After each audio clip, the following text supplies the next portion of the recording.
World cup में बेहतरीन performance के बाद चेयरमैन पीसीबी ने कुछ इकदामात किए हैं, तो मैं तो उसकी हौसला अफ़ज़ाई करना चाहता हूँ उन इकदामात की। वो इस लिहाज़ से कि बाबर आज़म एक अच्छे कैप्टन नहीं है, लेकिन एक अच्छे प्लेयर ज़रूर हैं। कोई भी खिलाड़ी अच्छा प्लेयर तो हो सकता है, लेकिन ज़रूरी नहीं है कि वो अच्छा कप्तान भी साबित हो। इसकी बहुत सारी एग्ज़ाम्पल्स हैं और बाबर आज़म जब तक आम प्लेयर थे, तो उनकी कारकर्दगी बड़ी शानदार रही है। फिर स्टार्ट में वो बेहतर खेलते रहे हैं, लेकिन फिर जब प्रेशर डेवलप हो गया, फिर तीनों फॉर्मेट्स के उनको कैप्टन बना दिया गया, जिसमें टेस्ट, टी20 और वनडे शामिल है।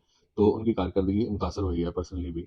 और उन्होंने तकरीबन 3 वर्ल्ड कप खेले हैं, जिनमें 2 टी20 के वर्ल्ड कप हैं, 1 वनडे का वर्ल्ड कप है उनकी कप्तानी में और एक उन्होंने बल्कि 2 एशिया कप भी खेले हैं। जिनमें एक एशिया कप के ग्रुप स्टेज पे वो बाहर आउट हो गए थे टीम पाकिस्तान की और इसी तरह एक एशिया कप के फाइनल में उनको शिकस्त हुई थी। और इसी तरह टी20 के एक सेमीफाइनल में शिकस्त हुई थी पाकिस्तान की टीम को बाबर आज़म की कप्तानी में और अगले वर्ल्ड कप में फिर उनको फाइनल में शिकस्त हुई थी। तो मैं समझता हूँ कि ये जो गैप है उनमें और टीम मेंबरान में या वो मोटिवेट नहीं कर सके, साथ लेकर नहीं चल सके या लड़के उनके साथ नहीं चले टीम मेंबरान, टीम वर्कर जो हैं वो, तो उसमें जहाँ भी खड़ा है उस चीज़ को पुल किया जाना चाहिए और बेहतर फैसला है कि बाबर आज़म को कप्तानी से हटाकर आम प्लेयर की तरह, सीनियर प्लेयर की तरह खिलाया जाएगा और जिसके जो जो हदूद हैं, वही काम करना चाहिए, जो उनका मैंडेट है या मेरिट है, उसी को साथ लेकर चलना चाहिए और डोमेस्टिक क्रिकेट जितनी ज़्यादा प्रमोट होगी डिवीज़नल लेवल पर, तहसील लेवल पर, डिस्ट्रिक्ट लेवल पर, डिवीज़नल लेवल पर, सूबाई सतह पर और ये कायदे-आज़म ट्रॉफीज़ वगैरह और रीजनल जो दूसरी टीमें खेलती हैं, उनमें प्लेयर्स को लिया जाए। फिर उसके बाद पीएसएल है, उसमें से प्लेयर को पिक किया जाए, जिसमें बहुत सारी एग्ज़ाम्पल्स हैं हमारे पास। ये प्लेयर पीएसएल से आए हैं और बड़े शानदार प्लेयर जो हैं वो सामने आए हैं और उन्होंने पाकिस्तान के लिए बड़ी अच्छी खिदमत सर अंजाम दी हैं और टीम में उनका एक नाम है, हाई रैंकिंग में उनका नाम है आईसीसी रैंकिंग में। तो मेरा कहना यही है कि जो टेस्ट के प्लेयर हैं, उनको आप टेस्ट की हद तक रखें, टेस्ट ही खिलाएँ और उनमें से जो 4 रोज़ा मैच होते हैं या 3 रोज़ा मैच होते हैं और उनमें से ही फिर आप आगे 5 रोज़ा मैच के लिए यानी टेस्ट के लिए आप उनको पिक करें और उनको फ्री हैंड दें और उनको साल-हा-साल खिलाएँ। उनमें ज़्यादा तब्दीलियाँ ना करें और इसी तरह जो वनडे के प्लेयर हैं, वनडे में भी जो 4 रोज़ा मैच होता है, उसमें से प्लेयर्स को लें ताकि वो 50 ओवर्स तक टिककर खेलें भी और आउट भी करें, बॉलर्स आउट करें और बैट्समैन खेलें, ताकि स्कोर्स भी बने और विकेटें भी वो दूसरी टीमों की गिराएँ और एक कंटिन्यूअसली जो है वो आ जाए, तसलसल आ जाए टीम में। इसी तरह जो टी20 के प्लेयर्स हैं, मतलब जिनका टेम्परामेंट ही 4 ओवर करवाने का है, लाइक हमारे पास एग्ज़ाम्पल है हारिस रऊफ़ की, जिन्होंने अभी टेस्ट सीरीज़ खेलने से भी इनकार किया है और वनडे में भी उनकी जो नाकामी है, वो ये इसी वजह से ही है कि वो 4 रोज़ा मैच नहीं खेलते या टेस्ट मैच नहीं खेले हुए, ज़्यादा वनडे नहीं खेले हुए और उनका वो टेम्परामेंट नहीं है। वो ज़्यादा अग्रेसिव और ज़्यादा जो है गेंदबाज़ी, वो टी20 में ही करते हैं, उधर ही उनकी परफ़ॉर्मेंस सबसे अच्छी है। उनकी जोड़ी बनी हुई है कभी नसीम शाह के साथ, हारिस रऊफ़ की और कभी शाहीन अफ़रीदी के साथ और ये एक अच्छा पेयर बना हुआ है जो हमारे टी20 में बड़ा इफ़ेक्टिव रोल प्ले करता है।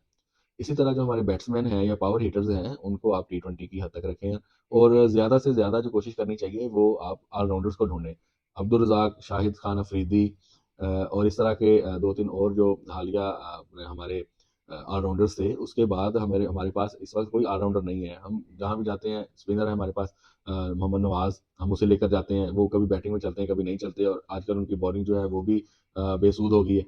और इसी तरह शादाब खान हैं, वो भी हमारे वाइस कैप्टन भी हैं वनडे वगैरह के और उनके भी यही हालात हैं, वो ना बॉलिंग कर पा रहे हैं और ना ही वो बैटिंग कर रहे हैं। तो इसलिए हमारे पास कोई खातर-ख्वाह ऑलराउंडर नहीं है, हमारे पास कप्तानों की कमी नहीं है, हमारे पास कप्तान बहुत मौजूद हैं। पीएसएल में बड़ी अच्छी कारकर्दगी दिखाने वाले जिनमें रिज़वान है, रिज़वान को वनडे का कैप्टन बना देना चाहिए और मुझे उम्मीद है कि रिज़वान को वनडे का कैप्टन बना दिया जाएगा और टी20 का कैप्टन शाहीन अफ़रीदी को बनाया, बिल्कुल ठीक बनाया। वो टीम को लेकर चलता है और चलेगा और नौजवान प्लेयर है।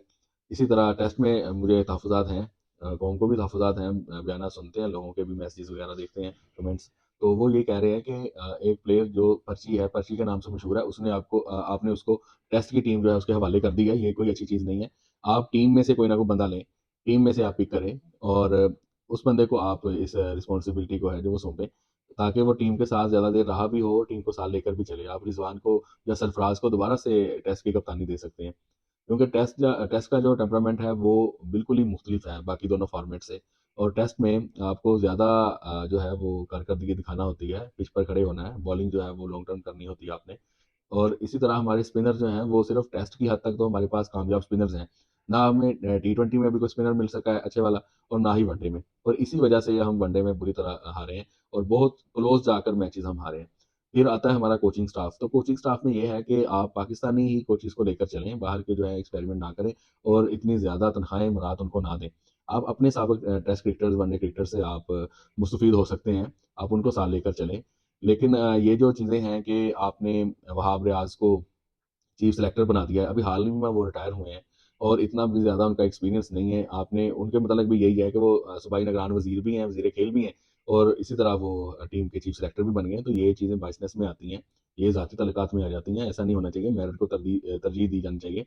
आगे हमारा टी20 का वर्ल्ड कप आ रहा है 2024 का, फिर 25 में हमारे पाकिस्तान में चैंपियन ट्रॉफ़ी अल्लाह करे कामयाब इनकाद हो और पाकिस्तान उस चैंपियन ट्रॉफ़ी को जीते दोबारा से। और फिर और वनडे आ जाने हैं, बहुत सारी सीरीज़ है हमारी बहुत इंपॉर्टेंट और वर्ल्ड कप आ जाना है फिर बाद में। तो हमें ये चाहिए कि हम मेरिट को तरजीह दें। अब अगर ऑस्ट्रेलिया की एग्जांपल मैं कोट करूँ, ऑस्ट्रेलियन टीम जो है वो प्योरली मेरिट पे चलती है। उधर कोई भी फ्रेंडशिप नहीं चलती और कोई भी लाइकिंग डिसलाइकिंग नहीं चलती। वो सिर्फ मेरिट को तरजीह देते हैं। इसी वजह से वो टीम मजबूत असाब की मालिक है और जो बंदा डिज़र्व करता है वो टीम में खेलता है और बड़े अच्छे नंबर्स पे वो खेलता है। तो अब देख लें कि वो हालिया वर्ल्ड कप में पहले 2 मैचेज़ हारे हैं और उसके फ़ौरन बाद जो है वो खड़े हुए हैं, तो उन्होंने कोई मैच नहीं हारा और बल्कि प्रेशराइज़ किया है टीम को, अगली टीम को, और ये हमेशा से ऐसे करते आए हैं। अगर इंडिया की एग्ज़ाम्पल देखें तो इंडियन टीम में भी मेरिट को देखा जाता है।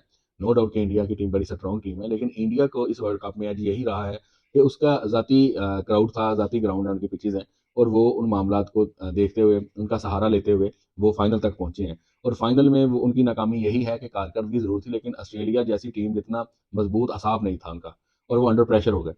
जब कोई भी कैप्टन टॉस जीतकर पहले बॉलिंग करता है इतने बड़े इवेंट में, तो वो अगली टीम को वैसे अंडर प्रेशर कर लेता है।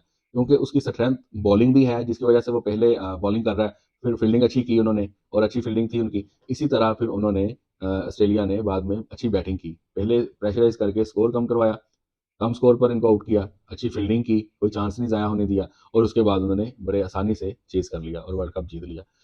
इसलिए मेरिट को तरजीह देनी चाहिए, टीम के साथ खड़ा होना चाहिए, ये ग्रुपबंदी, धड़ेबंदी ये नहीं होनी चाहिए, लाइकिंग, डिसलाइकिंग ये नहीं होनी चाहिए। किसी भी अदारे में, किसी भी जगह में या लाइक घर में भी आप मेरिट के साथ चलते हैं और मामलात को बेहतर अंदाज में टैकल करते हैं, तो हर जगह, हर बंदा, हर अदारा, हर टीम कामयाब होती है। पाकिस्तान ज़िंदाबाद।